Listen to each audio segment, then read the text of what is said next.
아현중앙교회 교회 여러분, 예수님이 부활하시고 우리는 다시 이렇게 수요성서 연구 시간을 맞이하게 되었습니다. 교회 여러분들을 주님의 이름으로 축복하고 사랑합니다. 이 부활의 생명과 능력이 여러분과 꼭 함께 하시기를 간절히 바랍니다. 혹시 투표하셨습니까? 투표하셔야 됩니다. 오늘 투표하는 날이죠. 여러분들이 투표하실 수 있기를 바랍니다.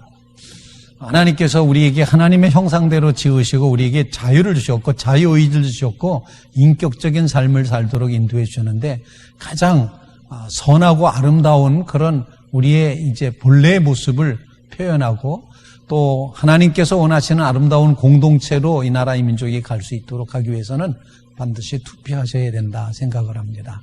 하나님께서 주신 인격적인 권리다.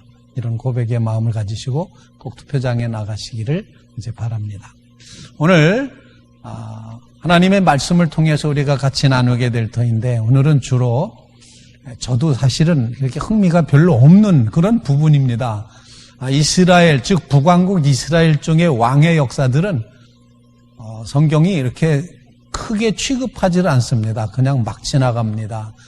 지금 우리가 읽었던 본문 말씀만 해도 벌써 4명의 왕이 휙휙휙 지나가는 그런 장면을 보여주고 있는데 이것은 뭘 표현하고 있는가? 성경은 인간의 역사가 얼마나 찬란하냐 이런 거에 관심이 없습니다. 정말 사람의 역사에는 전혀 관심이 없습니다. 성경은 하나님께서 하나님의 뜻에 맞는 사람이 어떻게 역사에 갔는가를 그것에 관심 갖고 성경을 기록해 가고 있다는 것입니다. 하나님의 백성이라고 했던 그 이스라엘 백성들이 이제 남왕국 북왕국 나뉘어지지 않았습니까? 언제 나뉘어졌죠? 솔로몬 왕 이후에 나눠졌습니다. 북왕국은 솔로몬 왕 시대 때 군대 장관이었던 여로보암이 북왕국 이스라엘을 만듭니다. 그리고 남왕국 유다는 솔로몬의 아들 르호보암. 우리는 늘 저도 성경을 배우는 그런 시절에 신학교 시험 문제 때까지도 이게 굉장히 헛갈렸어요. 여로보암, 르호보암, 그냥 거기서 거긴데 이렇게 두 사람의 이름으로 시작된 두 왕국. 오늘은 주로 북왕국 쪽의 이야기를 이제 같이 나누도록 하겠습니다. 남쪽의 아사왕 시대에는 아사왕은 이 다윗의 대를 이어갔던 이제 그런 왕 아니겠습니까? 르호보암의 아들이 아사왕이었으니까는. 그런데 이 다윗, 솔로몬, 아사 이렇게 이어져 이제 르호보암과 그 아들 아사 이렇게 이어져 갔던 다윗의 왕조. 아사 왕은 긴 세월 동안 41년 동안을 이제 이렇게 다스릴 수 있었는데 북왕국은 이상하게 이 권력의 암투라고 할까요? 다윗 왕조가 남왕국이 계속되는 동안 북쪽 왕국에서는 계속 왕조가 바뀝니다. 이 왕조가 바뀐다는 말은 반란을 일으켜서 왕족을 다 없애고 그리고 새로운 왕조가 들어선다는 이제 그런 의미가 되는데 먼저는 여로보암 왕조가 있었죠. 그리고 여로보암은 그 아들 나답. 이렇게 여로보암과 그 아들 나답이 여로보암의 왕조고 나답 시대 이후에는 군대 장관이었던 바하사가 반란을 일으켜서 왕이 되고 바하사의 왕조가 됩니다. 그런데 바하사의 아들이었던 엘라까지가 이 바하사 왕조가 되고 그 다음에 엘라 왕이 죽은 다음에 엘라 왕을 시므리라는 시므리 이름이 좀 그렇긴 한데 시므리 시위대장이었던 무명의 시므리가 7일 천하를 경험하게 됩니다. 7일 왕이 됐는데 7일뿐이 못해요. 그리고 나서는 한 3, 4년 동안 이제 이렇게 오므리 왕조의 오므리와 당시에 비서관을 했던 디브니라는 사람이 3, 4년 동안을 권력 암투를 벌입니다. 그때는 누구 왕조라고 할 수가 없다가 그러다가 오므리가 왕조를 세우게 됩니다. 오므리 왕은 조금 기억해 볼 만한 그런 왕이다. 왜냐하면 긴 시간 동안 12년 가까이를 다스렸는데 이 오므리 왕조 때는 북왕국이 경제적으로 군사적으로 굉장히 강력한 그런 시대를 볼 수가 있습니다. 오늘 본문 말씀을 같이 한번 배워보도록 하겠습니다. 먼저 여로보암의 아들 나답 아합이 등장하게 되는데, 남한국에서는 하나님께 순종하고 하나님 보시기에 합당하게 했던 왕들이 거기서 거기긴 하지만 그래도 몇 명이 틈틈이 하나님의 마음에 드는 왕이 나타나. 요시야 왕이라든지 히스기야 왕이라든지 또는 이제 지난 시간에 우리가 배웠던 아사 했던 그 아사 왕이라든지 그래도 하나님의 뜻에 순종하려는 왕들이 있었던 반면에 북왕국 이스라엘은 여로보암 때부터로 시작해가지고 선한 왕이라고는 거의 찾아볼 수가 없습니다. 참 안타까운 일입니다. 세상 권력의 악함과 추함을 여실히 보여준 것이 바로 북왕국의 역사였다. 남왕국 유다의 아사 왕이 집권했던 2년째 되던 후에 북왕국 이스라엘의 시조였던 여로보암이 죽고 나서 그 아들 나답이 왕위에 오릅니다. 나답. 기가 막히게도 왕권을 잡았던 직후부터 이 여로보암의 아들 나답은 하나님을 저버리고 우상숭배를 시작하면서 죄악의 길을 겁침없이 걸어가게 됩니다. 아버지 여로보암의 악행을 따라서 그대로 답습하는 겁니다.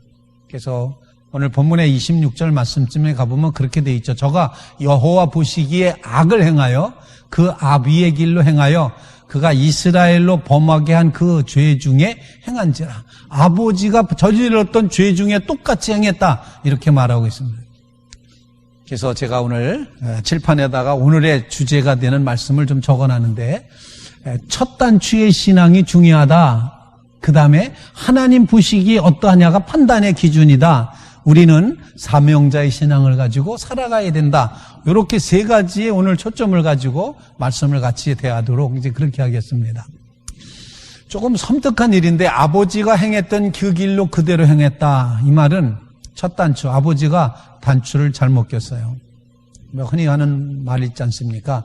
첫 단추를 잘못 끼면 마지막 단추는 낄 게 없다. 예를 들어서 첫 단추를 잘못 꼈어요. 이렇게 꼈어요. 이렇게 끼면은 이상해 보이지가 않는군요. 저는 어떻게 해도 바르게 보이네요. 자, 단추를 이렇게 삐뚤어 꼈다. 이렇게 했다. 그러면은 마지막 단추는 낄 데가 없다. 이런 말이 속담에 나옵니다. 다 적당하게 제구실의 자리에 가야 되는데 그렇지 못했다. 제구실의 자리가 뭡니까? 그건 바로 하나님 앞에 바로 서는 겁니다. 제가 늘 말씀드리잖아요. 여러분, 김치에다 넣는 고추 없으면, 고춧가루 없으면 어떻게 김치를 만듭니까? 그래서 김치 그러면 고춧가루를 반드시 넣어야 되죠. 그런데 그 고춧가루가 김치에 들어갔을 때는 얼마나 훌륭합니까? 제구실을 다하는 거죠. 그런데 그 고춧가루가 제 이빨 사이에 이렇게 끼었다고 생각을 해보세요. 상상만 해도 목사님 김치 고춧가루 꼈는데 이렇게 말하지 않겠어요? 아주 안 어울리는 겁니다. 바로 우리의 삶은 하나님께서 놓아놓은, 하나님께서 마련해 놓으신 그 자리에 있을 때 가장 아름답고 제구시라는 거지, 그게 다른 데가 있으면 아주 보기 흉한 것이 된다는 것입니다. 자, 아버지가 하나님을 배반하는 그 길을 닦아나는데 아들이 그대로 이어가는 거예요. 아마 아들은 나는 그렇게 안 할래라고 생각했을지도 모르겠습니다. 그런데 자손에게 그게 이어져 간다는 겁니다. 흔히 하는 말로다가 이 악한 것도 대를 물려갑니다. 그래서 우리는 기도하기를 신앙의 대를 물려가기 위해서 애를 써야 된다. 아니, 그런 의미에서 우리가 지금 어떤 상황에 있든지 간에 우리는 가장 선하고 바른 하나님의 길을 우리가 시작해 가야 된다. 첫 단추를 우리가 껴야 된다라는 사실입니다. 그러기 위해서 우리는 하나님 우리로 하여금 이제까지 잘못됐던 악한 세력의 영향력에 살았던 이 모든 것 당장 끊어버리게 하시옵고 단절하게 하시고 우리 때부터라도 이제 하나님 새로운 첫 단추를 잘 끼는 자리에 서게 해주십시오. 정말 아픔이 있어도 고통이 있어도 우리가 회개하고 믿음의 선조가 되는 각오를 가지고 사랑하는 성도 여러분, 여러분이 그렇게 사시기를 간절히 바랍니다.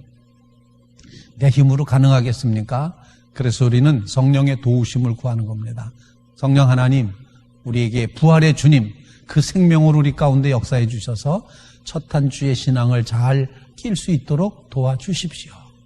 그렇게 고백할 수 있게 바랍니다. 마치 여호수아가 24장 말씀에 너희가 섬길 자를 오늘날 택하라. 강 저편에서 섬기던 신이든지 아니면 지금 이 땅에 아모리 사람의 신이든지 너희 섬길 자를 오늘 택하라. 그러나 나와 내 집은 여호와를 섬기겠노라. 여호수아가 그렇게 고백했습니다. 새로운 신앙의 전통을 세우겠다. 첫 단추를 내가 다시 잘 끼겠다. 이렇게 말했는데 여러분의 삶 속에 이와 같이 여호수아와 같이 신앙의 첫 단추를 잘 끼는 역사가 이루어지기를 간절히 바랍니다. 이 여로보암의 아들 나답이 통치 2년 만에 바하사의 반역으로 죽게 됩니다. 즉 바하사라는 사람은 이제 앞에서 말했던 나답의 군대 장관이었어요. 나답 왕, 즉 이제 지금 말씀드린 여로보암의 아들이었던 나답은 블레셋 도시 기브돈이라는 곳을 점령하려고 군대를 이끌고 포위하러 내보냈던 그 나답이라는 사람이 이제 바하사 장군 그에게 이제 보냈었습니다. 군대 장관이었던 바하사가 전쟁 중에 칼을 이제 전투를 벌이고 아사 왕하고 남왕국과 싸우러 나갔다가 칼을 거꾸로 들고서 지금 이제 모반을 일으킨 것. 이것이 바로 바하사가 나답 왕을 이제 배반했다. 반정을 하는 거죠. 죽이고 다시 새로운 왕조가 들어서게 됩니다. 아마 역사에 보면 이렇게 이제 칼을 들고 왕을 거꾸로 들이대서 죽였던 경우가 역사 속에 너무나도 많이 나옵니다.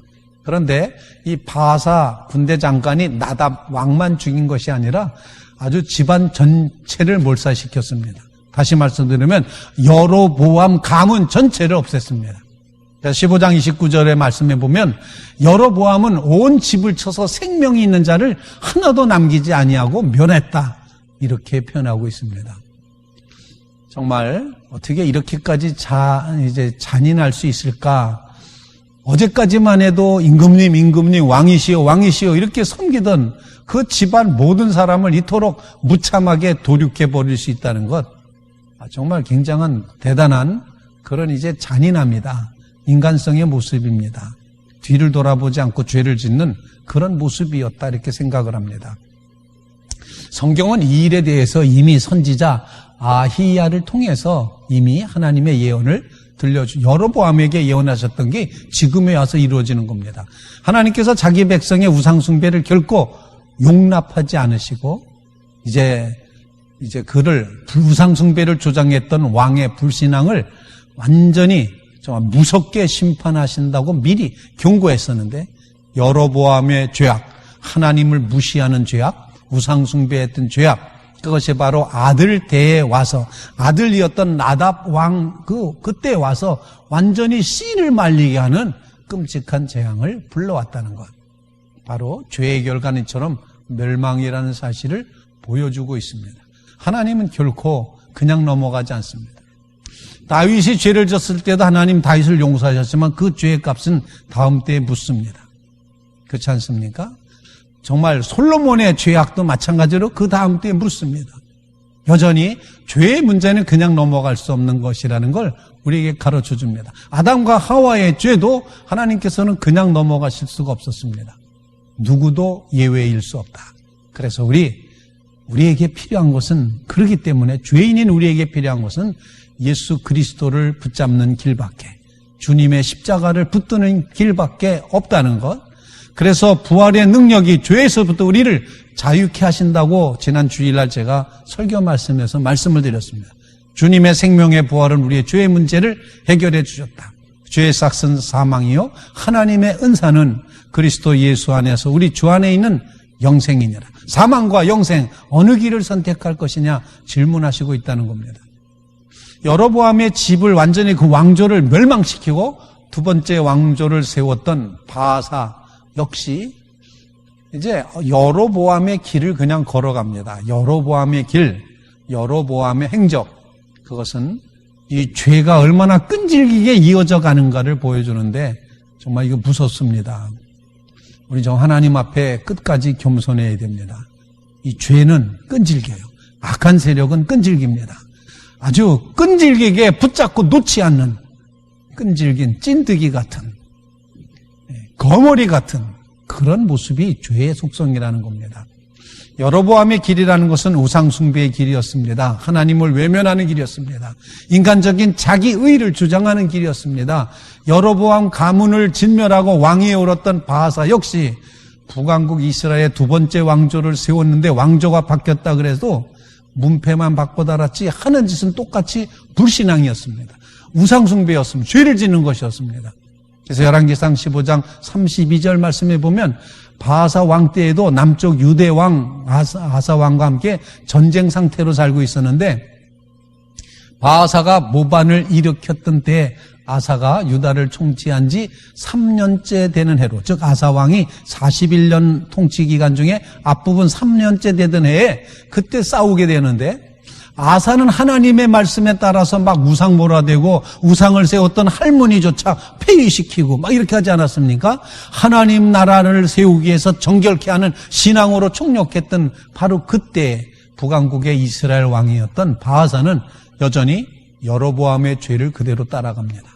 34절 말씀에 바하사가 여호와 보시기에 악을 행하되 여로보암의 길로 행하며 이렇게 말합니다. 참 희한한 일입니다. 멸망시켰던 잘못됐던 그런 여로보암의 길들을 그대로 답습하고 그대로 따라가고 있다는 것, 정말 해 아래 새 것이 없는 것 같습니다.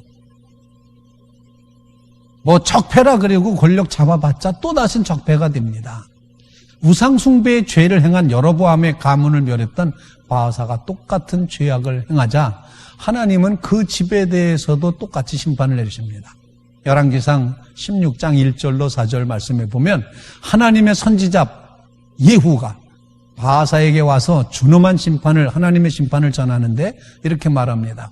내가 너를 진토에서 들어 나의 백성 이스라엘 위에 주관자가 되게 하셨거늘 이렇게 말합니다. 아주 비천한 신분이었던 것 같아. 바하사는 왕이 될 만한 인물은 아니었는데 진토, 진흙탕에서 내가 너를 건져내서 왕이 되게 했다라는 뜻 아니겠습니까? 그런데 하나님의 전적인 주권으로 그가 그 백성의 왕이 되는데, 그런데 왕이 되고 나서 보니 되려 자신이 심판을 수행했던 여로보암의 죄를 그대로 행하고 있으면서 자신을 왕으로 세워주신 하나님의 하나님 되심을 무시했다는 겁니다. 악을 행한 여로보암의 후손들을 진멸시키는 일에는 열심이었지만 정작 그 죄악, 여로보암의 죄는 제거하지 않았던 바하사에게 똑같이 하나님은 여로보암 가문에 내렸던 멸망의 심판을 그대로 내리시고 있다는 것입니다. 나의 나 된 것은 하나님의 은혜로 된 것이다라는 이런 고백이 있어야 되는데, 내가 나의 나 된 것은 나의 잘남 때문이다. 내가 내 능력으로 내 힘으로 이 부요를 얻었다 할까미라. 신명기 8장에서도 그렇게 고민하지 않습니까? 하나님께서 나에게 이렇게 시험을 주시는 것은 내가 잘난 척할까 봐 그러신 거다. 이런 고백입니다. 나의 나 된 것은 오직 하나님의 은혜다. 이 고백을 우리가 가지고 끝까지 겸손한 자리에 서야 된다는 겁니다. 내가 잘나서 그 자리에 있는 것이 아니라 오직 하나님의 은혜로, 하나님의 섭리로 하나님의 일을 하라고 그 자리에까지 우리를 보내놓으셨다. 그래서 우리가 세 번째로 말씀드렸던 사명자의 자리가 바로 그런 자리가 되어야 될 것입니다. 그런데 사람이 일단 그 자리에 올라가면 이상하게 조금만 나아지면은 이상하게 사람은 타락하게 되어 있는 것 같습니다. 저는 이것을 죄악의 중력이라고 표현합니다. 죄악이 끌어당기는 거예요. 죄악의 중력이 우리 속에 작동하는 것이 아닌가.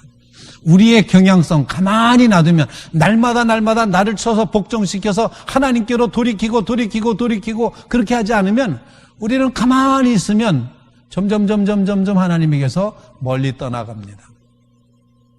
어떤 목사님이 그러셨답니다. 이렇게 동영상으로 이제 이렇게 예배를 드리기 시작할 때 이렇게 말씀하셨답니다. 한 3주쯤인가 4주쯤 지났을 때 그렇게 하면, 첫 주에 여러분들 동영상 예배 드리면서 다 눈물을 흘리셨죠? 그러니까 다들 이제 눈물 흘리고 안타까워하지 않았습니까? 두 번째 주일에는 조금 그래도 눈물을 덜 흘렸죠. 세 번째 주일 되니까는 편해지셨죠. 이러다 보면 우리는 우리의 자연스러운 이 경향 자체는 하나님에게 멀어지는 거거든. 저는 그래서 이 주님 앞에 나와서 예배드리는 일이 참 중요한 일인데 참 이게 안타깝습니다. 아마 이 코로나 우한 폐렴을 일으키는 코로나 바이러스 사태가 다 진정되고 다 해결됐다 그래도 하나님의 교회가 다시 예전만큼의 그 회복을 가져오려면은 상당한 시간이 필요할 것이다. 무너져버린 교회 학교가 다시 세워지는 것도 상당한 시간이 필요할 것이다. 왜냐하면 우리는 지독하게 타락한 존재이고 죄인인 존재이고 죄악의 중력에 시달리는 존재이기 때문에 끊임없이 멀어져가 있다는 겁니다. 가면 갈수록 돌아오는 시간이 오래 걸립니다. 사랑하는 성도 여러분, 깨달으시기 바랍니다. 분명히 기억하시기 바랍니다. 우리는 하나님께 나 자신을 쳐서 끊임없이 하나님을 향하여 나아가야 됩니다. 성공했다는 것이 우리를 정말 이 성공이 자신을 타락시키지 않게 해야지 됩니다. 부요함이 하나님을 배반하는 폭력이 되게 해서는 안 된다는 것입니다. 배웠다고 하는, 안다고 하는 학식이 하나님의 자리를 빼앗아서는 안 된다는 것입니다. 하나님의 은혜로 우리는 과분한 자리에 서 있습니다. 그러면은 이 과분한 은혜를 가지고 죄짓지 말고 하나님의 일을 더 깊이, 하나님의 부르심이 뭔지, 하나님의 소명이 뭔지 그 사명을 다 감당하며 살아가야 됩니다. 아니면 그렇게 하지 않으면 그 성공한 것 때문에, 그 안다는 것 때문에, 그 할 수 있다는 것 때문에 더욱더 비참해질 수도 있다는 것. 왜? 우리는 죄악의 중력에 끌려다니는 존재이기 때문에 그렇습니다. 여러분, 죄가 끌어당기고 있습니다. 그래서 날마다 쳐서, 아니 신앙적인 논리로 보면 매 7일마다 우리 자신을 회복해서 주님께로 끌고 오는 것, 이것이 바로 예배 생활입니다. 이 예배 생활의 귀중성을 놓치지 마시기를 간절히 바랍니다. 제가 이제 늘 말씀드리죠. 목사도 4주만 주일 예배 안 드리면 그냥 보통 사람 된다고 말씀드렸죠. 안 믿는 사람 된다.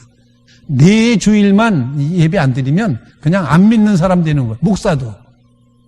목사 거저됐습니까?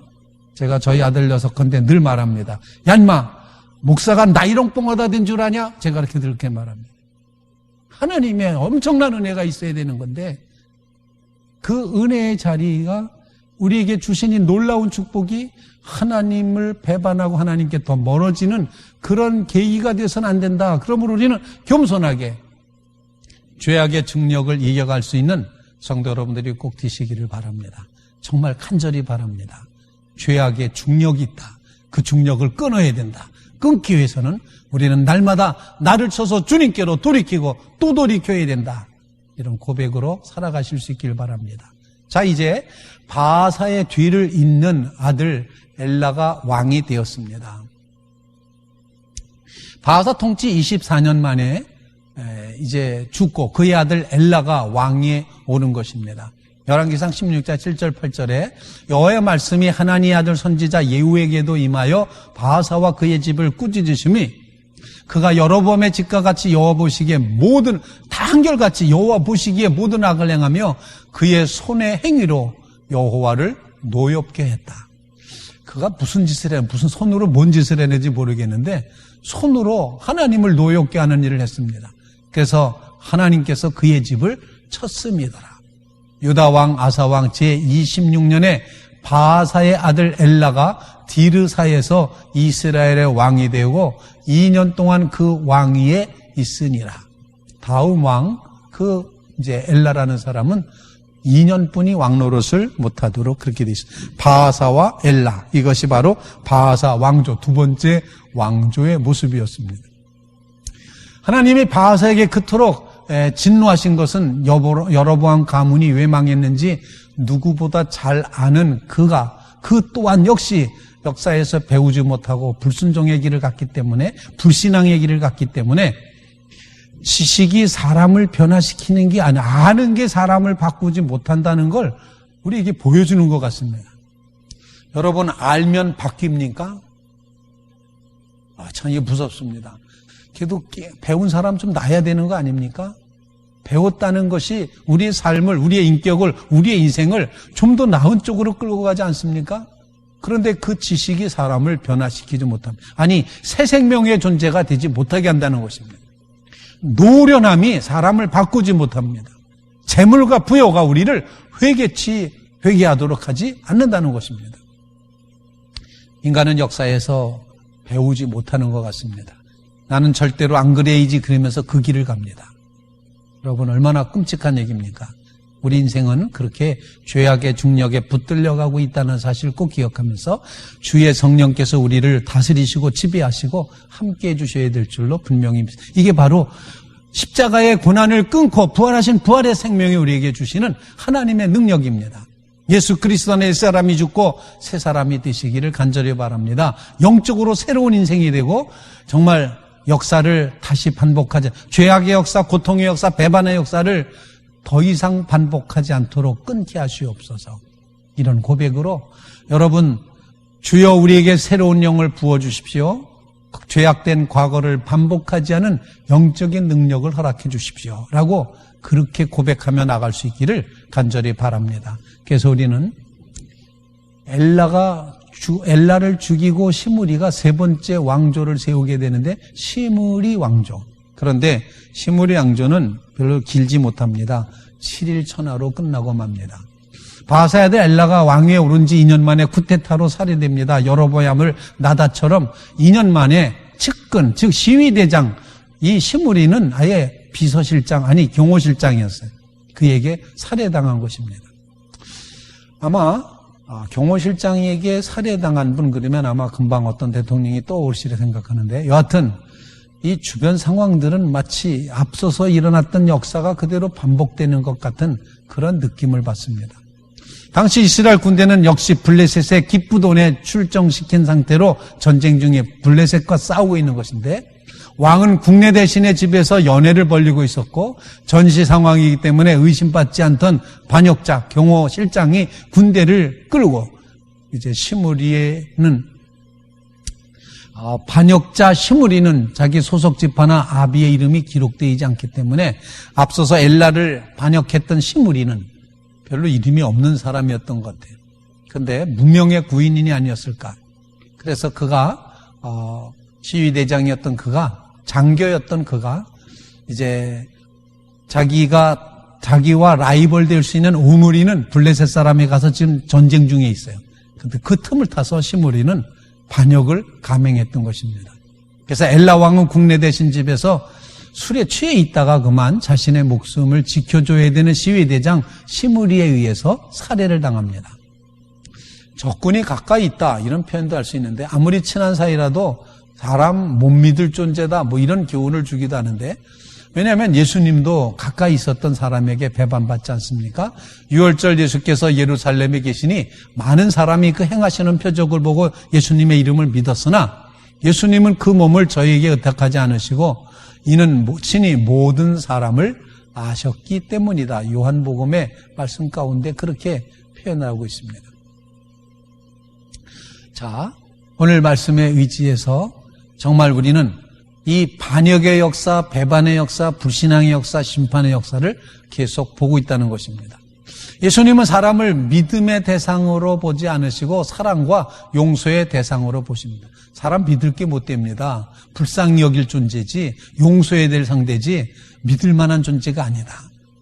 성경은 시므리가 왜 갑자기 왕을 살해하고 왕위를 찬탈해 마음을 먹었는지 밝히고 있지 않지만 이제 그냥 그렇게 했다라고만 말할 뿐이지만 뭔가 자기도 왕이 되고 싶은 마음이 있었든지 뭔가 불만족이 있었을 것이다 라고 생각을 합니다. 세상은 만족할 수가 없습니다. 만족을 모릅니다. 군인으로서 경호된 실장 정도 됐으면 출세한 것이었는데도 불구하고 이 시므리는 더 올라가고 싶었는지도 모르겠습니다. 권력의 욕심이 났을 수도 있었습니다. 욕심과 힘이 합쳐지면 살인과 파괴를 낳을 수밖에 없습니다. 요즘 돌아가는 모든 세계를 바라다 보면서 힘과 욕심이 합쳐지면 살인과 파괴를 낳는다는 말을 새삼 곱씹게 됩니다. 중공이라는 그 중국 공산당이 2049년이 되면 공산당 왕국을 세운 지 100주년이 됩니다. 그때 되면은 전 세계 G2, G1 그런데 G1이 된다는 그 꿈이 흔히 말하는 중국몽이었습니다. 중국몽. 정말 욕심과 힘이 합쳐져서 세계 1등이 된다라고 했었는데 지금 엄청나게 흔들리고 있고 부서지고 있습니다. 최근에 제가 어떤 한 영상을 봤는데 한 어머니가 아주 가족이 없는 모양이에요. 아주 어린 딸 한 15살쯤 됐을까 하는 그런 딸의 목에다가 이렇게 걸어놓고 이제 판을 걸어놓고 이렇게 영상에 찍혔는데 보니까는 자기가 더 이상 살 수 없어가지고 누가 내 딸을 좀 사가라는 거야. 돈 주고 사가라고. 그렇게 그런 영상을 그렇게 어려워진 그런 상태로 떨어져 있고 874만 명의 대학생이 올해 중국에서 졸업을 한답니다. 취직할 데가 아무 데도 없대요. 그래서 우스갯소리로 자 졸업한 874만 명이요 다시 농촌으로 고향으로 돌아가서 농사를 져라. 시진핑이 처음에 얘기했을 때 농사져라 농경사회로 돌아가야 된다 그렇게 얘기했다는데 그래야 된다 뭐 이런 식으로 이야기를 하고 있답니다. 힘과 욕심이 합쳐지면 이런 파괴를 낳을 수밖에 없다는 걸 우리에게 보여주고 있습니다. 그게 사실은 세상 권력의 실체입니다.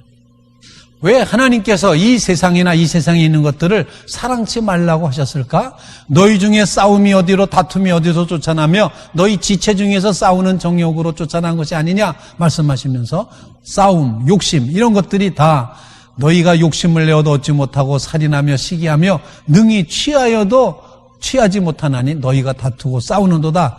얻지 못하면 구하지 아니하며 구하여도 받지 못하면 정욕으로 쓰려고 잘못 구함이라 잘못됐다 하는 것입니다. 시므리 정권을 잡으면서 후환이 두려웠습니다.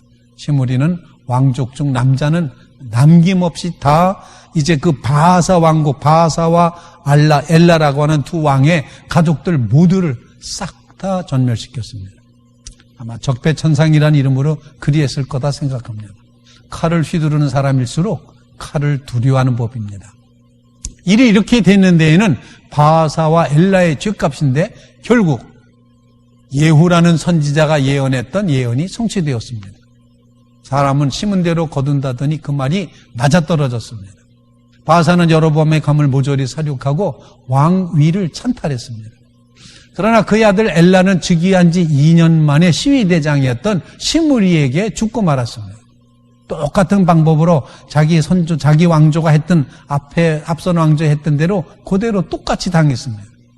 이것은 앞으로도 계속되는 반복되는 패턴, 피는 피를 부르고 반역은 반역을 부르고 죄의 역사는 죄의 역사를 계속 만든다는 죄의 역사가 계속됨을 보여주고 있습니다. 뭐 역사 가운데서도 그런 얘기 있지만 오늘 이 부분은 제가 이제 역사 속에도 저쪽 그 유대인 유럽 쪽에 있는 북쪽에 있는 나라들의 일부들에 이제 그런 이야기들이 있다고 그럽니다. 뭐 이제 저쪽 이제 알바니아 북부에서 이제 그런 나라들은 카눈이라고 하는 어떤 그런 이제 고유한 관습법이 있대요. 카눈이 뭐냐 그랬더니 이거는 가문의 명예를 지키기 위해 가문의 명예가 최우선순위이기 때문에 이를 지키기 위해서 어떤 규율을 만들어놨는데 그 규율은 뭐냐면은 우리 가문이 만약에 좀 챙필당했어. 어려움을 겪냐. 명예가 이렇게 손상을 입었어. 그러면은 반드시 피로 씻어야지만 그 명예가 되살아난다고 하는 그런 관습법이 있습니다. 그래서 이 피로만 씻어야 되기 때문에 반드시 피의 보복이 필요한 것입니다. 요즘 전쟁이 일어나고 있는 그런 모든 모습들이 그와 같은 것입니다. 자, 그렇게 해서 생기는 그런 전쟁이 뭐였었냐면은 우리가 잘 알고 있는 바대로다가 이제 정말 서로 싸우고 피로 씻어야 되니 상대방은 또 피로 씻어야 되잖아요. 서로 피로 씻다 보니까는 복수의 복수 계속해서 그렇게 복수를 하게 되는데 그래서 그 알바니아 전체에 집 밖에 나오면은 죽임을 당해요. 왜? 복수를 당하기 때문에. 그래서 숨어 살아야 돼. 이런 기가 찬 일이 이루어지고 있는데 이것이 그 알바니아 사람들뿐만 아니라 부근에 있는 발칸 제국의 발칸 반도에 있는 나라들 주민의 사고방식이 다 이렇다고. 그래서 가문과 가문의 지역 감정, 민족적인 감정 이런 것들이 계속되다 보니까는 이 피해 복수가 완전히 서로 충돌한 것이 세르비아 내전이라는 것입니다. 예수님께서는 칼을 든 병사들에게 체포당하시면서 칼로 보복하려던 베드로, 말고라는 사람의 귀를 잘라버렸죠. 그때 예수님이 말고의 귀 떨어진 귀를 다시 붙여주시면서 베드로에게 말합니다. 검을 도로 집어넣어라. 검을 가지고 일어나면 검으로 망한다. 이렇게 말씀하셨습니다. 폭력과 칼의 문제를 해결하는 것, 폭력과 칼로 되지 않는다는 사실을 우리에게 보여주고 있습니다. 아버지 바하사가 휘둘렀던 칼이 아들 엘라에게 되돌아왔듯이 똑같다는 것입니다. 복수하고 싶다면 그만큼 복수가 또 우리에게 주어진다는 사실. 그래서 예수님께서는 복수하시려면 십자가상에 달리실 때 못 박는 병장들을 향해, 군병들을 향해서 하나님 번개 하나만 보내세요. 뭐 여러 개도 필요 없어요. 번개 하나만 보내세요. 이러면은 하나님의 번개가 아마 못을 박으려고 번쩍 손든 병사를 지지직하고 태 죽였다면 그 복수 아닙니까? 그거 얼마나 가능한 일이에요. 통쾌하지 않았을까요? 그런데 하나님은 저들의 죄를 용서해 주십시오 라고 말씀을 하십니다. 이게 복수에서 복수를 끊는 방법은 용서라는 걸 우리에게 가르쳐주고 있습니다. 그러면서 사도 바울은 말하기를 원수 갚는 건 내가 하지 말아라. 원수를 위해서 먹을 것 주고 마실 것 주고 다 이렇게 해라. 그러면은 내가 숯불을 그 머리 위에 쌓아놓는 것이 된다. 원수는 하나님이 갚으시도록 해라. 이런 원리를 우리에게 가르쳐주고 있습니다. 그래서 이렇게 시작했던 시위대장 시므리 왕의 그 왕국은 7일 천하로 끝나고 말았습니다. 자, 전쟁에 나갔던 오므리가 가만히 들어보니까는 왕궁에 있었던 경호대장 시므리가 전쟁을 모반을 일으켜서 자기가 왕이 됐다는 그런 소식이 들려오는 겁니다. 그랬더니 오므리가 이제 시므리를 향해서 다시 되돌아오는 거죠. 시므리의 왕권을 인정하지 않았던 그런 오므리 군대가 되돌아와서 엄청난 기세로 몰려와서 반역에는 성공했지만 오므리 군대의 공격에는 그만 이제 감당할 수 없다는 걸 알았던 시므리는 포기하고 왕궁에 불을 지르고 그 가운데 타 죽는 끔찍한 죽음을 자살을 선택합니다. 불타는 권력의 욕심으로 자기가 모셨던 왕의 집안을 싸그리 도륙했던 시므리는 그가 7일 만에 최후를 맞게 된 걸 볼 때 권력 또한 이거 정말 별것 아니구나를 깨닫게 됩니다. 그래서 시므리에 대해서는 여로보암의 길로 행하여 그가 이스라엘로 죄를 범하게 한 그 죄 중에서 행했다. 열왕기상 16장 19절에 그렇게 말합니다. 욕심 잉태하면 죄를 낳고 죄가 장성하면 사망을 낳습니다. 자, 이제 네 번째 왕조가 세워집니다. 첫 번째 왕조는 여로보암의 왕조였고 두 번째 왕조는 바하사 엘라의 왕조였고 세 번째 왕조는 7일 천하로 끝난 시므리 왕조였습니다. 네 번째 왕조, 드디어 오므리 왕조가 시작되는데 정적을 물리치고 왕권을 차지했던 오므리였지만 시므리가 자살해버림으로써 이스라엘 왕위가 잠시나마 비어있게 됩니다. 거침없이 군대를 이끌고 들어왔던 오므리도 즉시 왕위에 오르지 못했는데 왜냐하면 당시 시므리를 지지했던 디브니라는 그런 사람이 이제 일어나서 오므리 군대와 서로 대적을 했기 때문에 왕이 없이 그냥 3, 4년 정도를 굉장히 이렇게 그러니까 무정부 상태 비슷하게 이렇게 싸우는 그런 상태가 되었습니다. 정확히 기록되어 있지 않지만 디브니가 거느린 무리들이 아마도 자살한 시므리의 추종자들이 아니었을까라고 추정을 할 수 있습니다. 시므리가 자살한 것은 유대왕 아사왕 27년이라고 되어 있는데 오므리가 왕위에 오른 것은 아사왕 31년이라는 거 봐서 한 4년 정도를 디브니와 오므리와 서로 왕권을 두고 쟁탈전 이제 그 리턴 매치를 하지 않았을까 이런 생각을 해봅니다. 오므리로서 상당히 험난한 과정을 거쳐서 왕위에 올랐습니다. 그러나 오므리의 승리로 드디어 내란이 끝나서 오므리 왕조가 시작이 됐습니다. 여로보암 죽음 이후에 26년 동안 벌써 4번이나 왕조가 바뀌게 된 일, 정말 이건 얼마나 불안한 일이었습니까? 하나님을 불순종하는 리더십, 하나님을 외면했던 리더십, 우리가 칠판에 적었던 것처럼 하나님 보시기에 합당하지 않은 리더십, 거기에는 평안도 없고 불안하고 안정성도 없었다는 것, 그 사실을 보여주고 있습니다. 믿지 못하고 의심하고 서로 이렇게 불안하게 얘가 또 언제 반란치지? 얘가 언제 반역의 칼을 들지? 이렇게 살면 하루들 다리 쭉 뻗고 자겠습니까? 바로 그런 세상이 북왕조 이스라엘에 계속됐다는 것입니다. 예수님을 자기 인생의 주인으로 모시지 않는 한은 그럴 수밖에 없다는 사실. 자, 오므리가 왕이 됐습니다.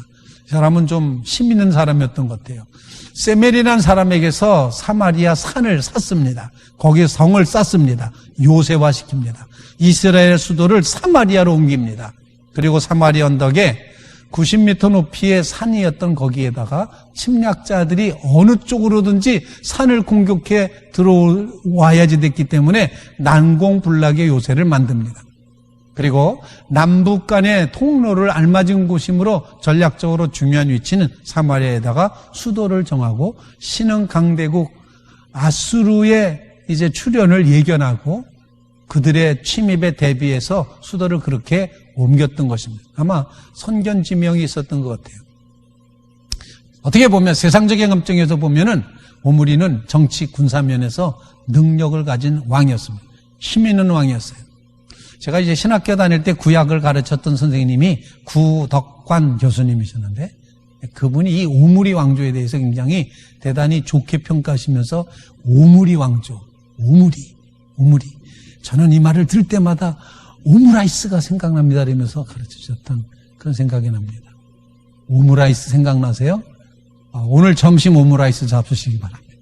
오므리 왕조, 세상의 관점에서 보면 훌륭한 능력 가진 왕이었습니다. 12년 동안 통치했습니다. 강력한 왕조를 세웠습니다. 모압을 정령해가지고 모압 사람들도 이스라엘로 다 편입시킵니다. 그리고 그곳에 시브리 사람들을 이주시켜서 여기가 이스라엘 땅이다 이렇게 영토를 넓히게 됐어요. 엄정한 법질서를 이제 가지고 체계를 구축해서 수백 년이 지난 예언자 미가의 시대에도 오므리의 율례라고 말할 정도로 북왕국을 하면 오므리 이렇게 표현하게 됐습니다. 미국한 생활 속에 오므리의 영향력이 있었습니다. 강대국 아수르에서도 적이지만 만만하게 취급할 수 없었던 왕조가 오므리 왕조였습니다. 훗날에 오므리 왕조가 멸망한 후에도 아수르가 북방 이스라엘을 가르쳐서 뭐라고 말했는가 하니 오므리의 집이라고 부를 정도였습니다. 남왕국 유다는 다윗의 집 불렀지만 북쪽은 뭐 여로보암의 집 이렇게 말하지 않고 오므리의 집이라고 부를 만큼 오므리 왕조가 힘이 있었다. 이걸 기억하시기 바랍니다. 유능하고 영웅적인 통치자였던 것 같습니다. 그럼에도 불구하고 열왕기서 저자는 오므리에 대해서 단 6단어로다가 정리하고 맙니다. 그 훌륭한 12년 동안 훌륭했던 그 왕을 6단어로 말해요. 오므리가 여호와 보시기에 악을 행하여 그 전에 모든 사람보다 더욱 악하게 행하였다. 여러분 이게 뭡니까 도대체? 세상적으로 능력이 뛰어나고 그랬음에도 불구하고 하나님께 불순종하고 악을 행하면 그가 악을 행하되 그 전에 모든 사람보다 더 악을 행했다. 하나님 보시기에 이게 중요한 거지 그가 훌륭하다는 것에 하나님은 인정하지 않으신다는 겁니다. 그와 그 자손을 버리신다 말씀하고 있습니다.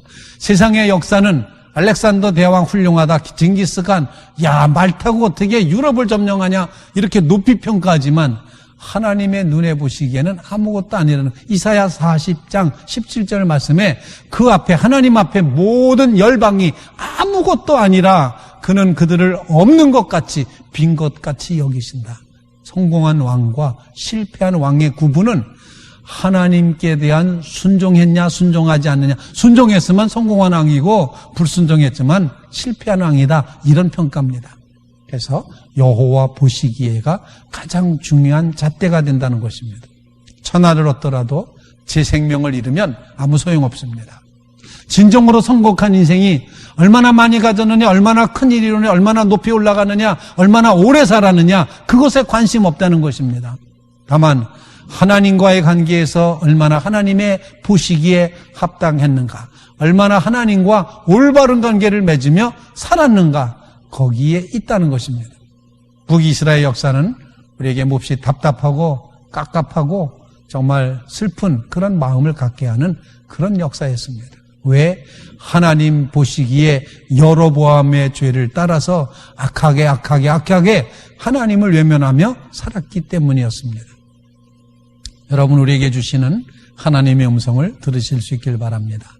우리가 첫 번째 말씀드렸던 것처럼 첫 단추의 신앙을 우리가 잘 껴야지 된다 생각합니다. 자식들의 불신앙을 물려줘서는 안 되겠습니다. 나와 내 집은 오직 여호와만 섬기겠노라. 이런 고백으로 여러분이 신앙의 선조가 되시기를 주님의 이름으로 축원을 드립니다.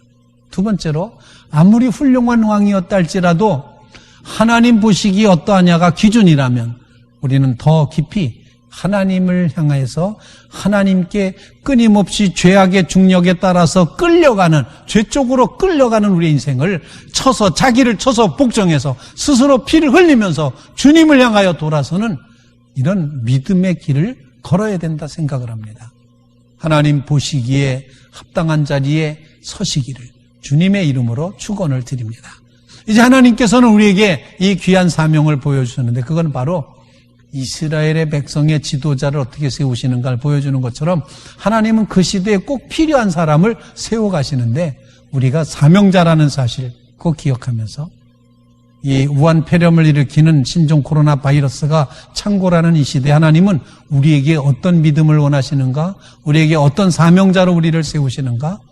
하나님은 우리로 하여금 정말 하나님의 뜻을 실천할 그런 사람으로 나타내 보여주신다. 오늘 새벽에 성경 말씀 있는 가운데 어떤 농촌으로, 시골로, 고향으로 내려가는 두 제자와 함께 예수님이 나타나시는데, 예수님이 다른 모습으로 나타나셨다. 이런 구절을 묵상했습니다. 예수님이 다른 모습으로 나타나셨답니다. 주님은 오늘 이 시대에도 다른 모습으로 우리 가운데 나타나실 수 있습니다. 소자 중에 한 사람에게 냉수 담그러 대접한 것, 날 대접한 거다. 그럼 예수님은 다른 모습, 소자의 모습으로 나타난 것입니다. 양과 염소의 비유에서부터 옥에 갇혔을 때, 헐벗었을 때, 또는 이제 아팠을 때, 이런 모든 경우에 네가 나를 도와줬구나. 그랬을 때 지극히 작은 자에게 한 것이 곧 나에게 한 것이다. 지극히 작은 자로 주님은 우리 가운데 다른 모습으로 나타나시고 있다. 그렇다면 우리 시대에 우리의 사명은 무엇일까? 그것은 바로 우리 가운데 다른 모습으로 나타나신 예수 그리스도의 그 모습 앞에 우리가 사랑으로, 우리가 따뜻한 마음으로, 우리가 온유함으로, 우리가 겸손함으로 나가야 될 사명이 있다는 것입니다. 움직이기 어려운 이와 같은 시대에 사랑하는 성도 여러분, 우리 주변에 나의 따뜻한 말 한마디, 나의 친절함, 나의 사랑이 필요한 사람이 누굴까? 누가 어려움을 겪고 있는가? 우리의 마음이 열려져서 다른 모양으로 나타나신 그리스도라고 생각하시고 여러분의 사랑을 흘려보내는 믿음의 성도들 되시기를 주님의 이름으로 축원을 드립니다. 오늘 좀 말씀이 길었지만 이 말씀을 통해서 다시 한번 여러분, 이 시대에 필요한 하나님의 리더십, 하나님의 백성의 그 정말 사명의 의식, 이거를 새롭게 하면서 정말 신앙의 선조가 되게, 나부터, 내 믿음부터 새롭게 세워져 가서 믿음의 다음 세대들이 따라올 수 있는 자리에 서게 해주십시오. 또 하나님 보시기에 내가 어떠한가를 깨달으며 살게 해주십시오. 그리고 이 시대에 사명자로, 부활의 능력자로, 부활의 생명을 전하는 자로, 십자가의 전달자로 하나님이 나를 부르셨으니 이 사명 감당하며 살게 해주십시오. 이런 고백의 마음으로 하나님을 향하여서는 믿음의 성도들 되시기를 주님의 이름으로 축원을 드립니다.